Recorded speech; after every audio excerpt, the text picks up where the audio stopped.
Hai semuanya, jumpa lagi dengan aku Sisi Yoslutia. Kali ini kita berada di segmen belajar tentang kisi-kisi yang berisi tentang materi, penjelasan, dan juga soal untuk studi epidemiologi deskriptif. Nah, ini itu untuk formasi epidemiologi bagi teman-teman yang mau tes CPNS dan P3 Kesehatan. Seperti apa? Disimak ya.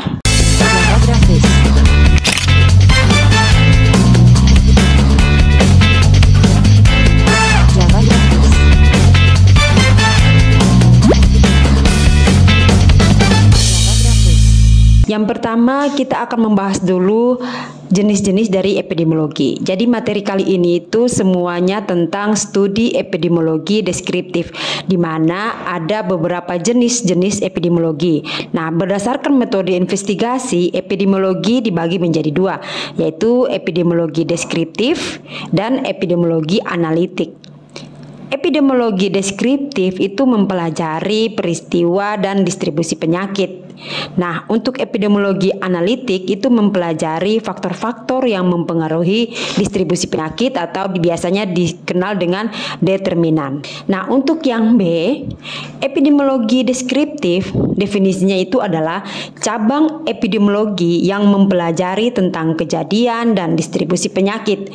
Nah, ini tuh umumnya distribusi penyakit yang dikelompokkan menurut faktor orang, tempat, dan waktu. Untuk perbedaan antara epidemiologi deskriptif dan epidemiologi analitik, di sini di tabel kalian bisa lihat di mana untuk deskriptif itu pemaparan datanya tentang mortalitas dan morbiditas penyakit dan data kesehatan lainnya. Sedangkan untuk analitik meliputi keseluruhan data karakteristik deskriptif ditambah dengan data karakteristik analitik pada butir-butir. Nah, sebagai berikut nanti ada di bawah.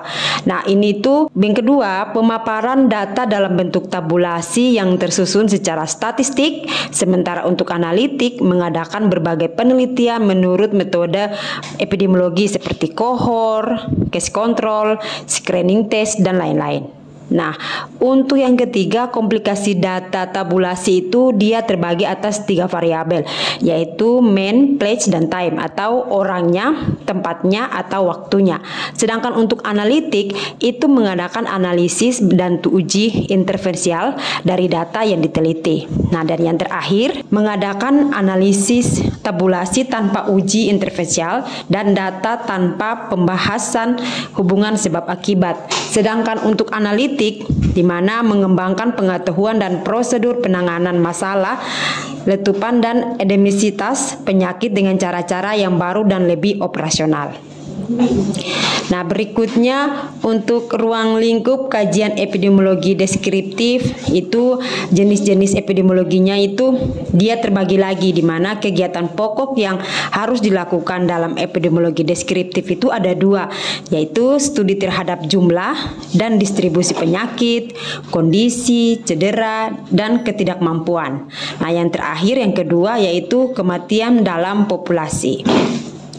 Berikutnya untuk indikator penelitian deskriptif itu dia terbagi atas 3 yang tadi di depan, yang man, place, dan time. Nah, ini tuh dibagi lagi antara karakteristik orang itu dia dibagi 2, usia dan jenis kelamin.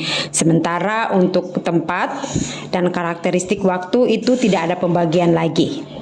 Jadi indikator penelitian deskriptif itu ada 3. Nah, berikutnya yang F, kategori penelitian deskriptif itu dia dibagi atas 2, yaitu unit pengamatan populasi dan unit pengamatan individu.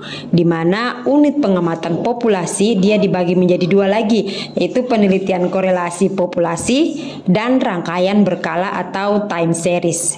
Nah, untuk unit penguatan individu itu dia terbagi atas 3, laporan kasus atau case report, rangkaian kasus atau case series, dan penelitian potong lintang atau dikenal dengan cross sectional. Berikutnya penelitian cross-seksional itu merupakan desain penelitian epidemiologi yang mempelajari prevalensi, distribusi maupun hubungan penyakit dan paparan faktor penelitian dengan cara mengamati status paparan, penyakit atau karakteristik kesehatan lainnya secara serentak pada individu-individu dari suatu populasi pada suatu saat. Nah, untuk penelitian potong lintang atau dikenal juga sebagai survei frekuensi penyakit atau penelitian prevalensi merupakan penelitian yang memeriksa hubungan antara penyakit atau karakteristik terkait dengan kesehatan lainnya, dan itu juga terdiri dari variabel lain yang menjadi perhatian ketika terjadi pada populasi yang ditetapkan pada satu waktu tertentu. Nah, pada penilaian potong lintang, paparan dan outcome-nya diamati secara bersamaan pada individu terpilih dari populasi yang ditentukan. Untuk langkah-langkah penelitian cross-seksional itu ada 6, di mana untuk membuat rumusan masalah penelitian, mengidentifikasi variabel penelitian, menetapkan hipotesis, menetapkan subjek penelitian, dan melaksanakan pengukuran serta analisis data. Berikutnya yang I, di mana penggunaan dan keterbatasan penelitian cross-seksional membuat rumusan masalah penelitian.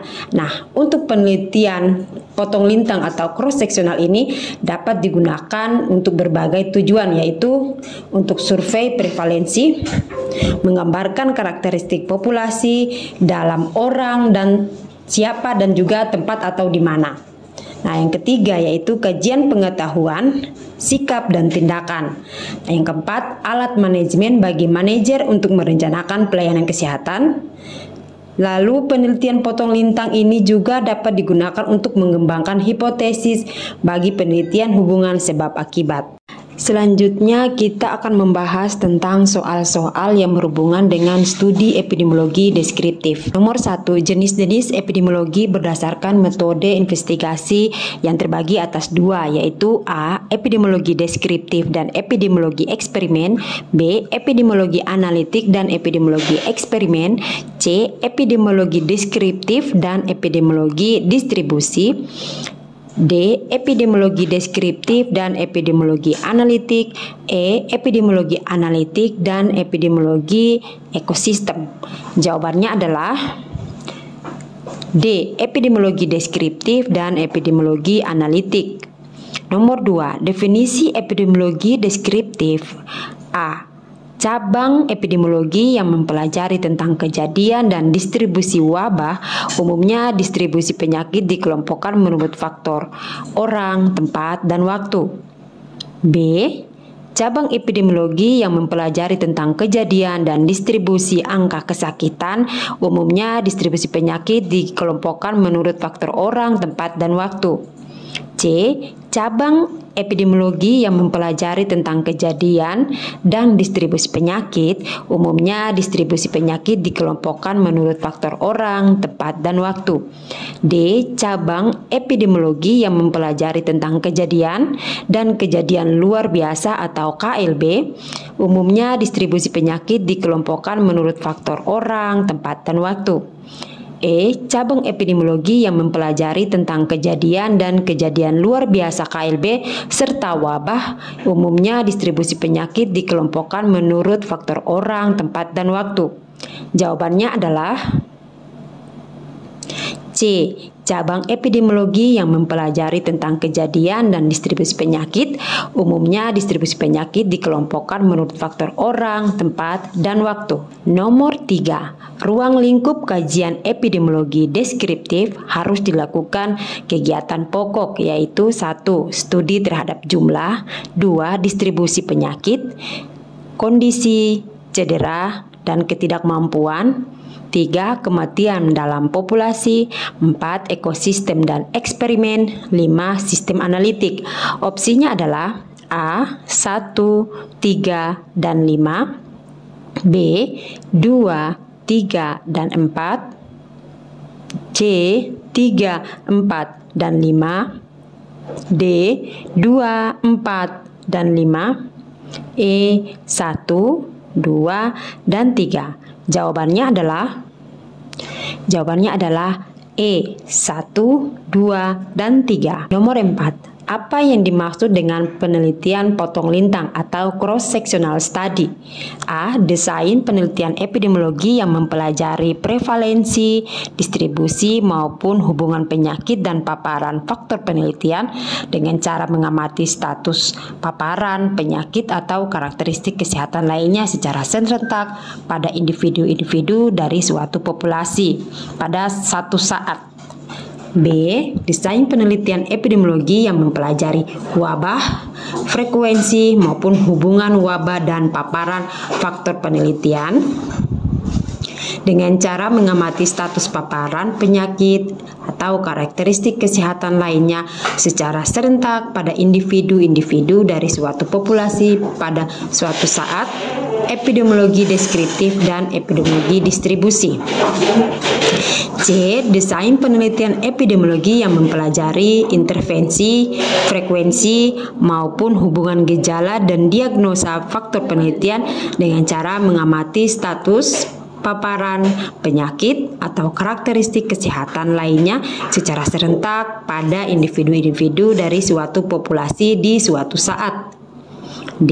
Desain penelitian epidemiologi yang mempelajari kaidah persebaran dan distribusi wabah maupun hubungan agen, host, dan paparan faktor penelitian dengan cara mengamati suatu paparan penyakit atau karakteristik kesehatan lainnya secara serentak pada individu-individu dari suatu populasi di suatu saat.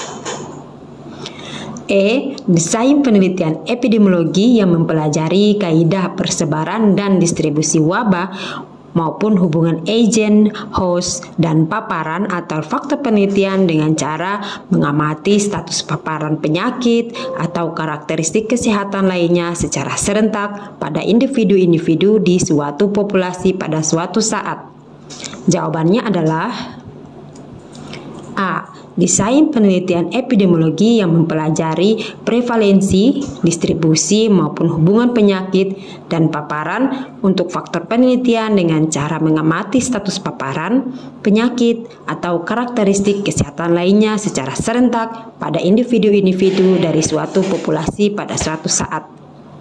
Nah, itu dia yang bisa aku share ke teman-teman ya. Semoga bermanfaat.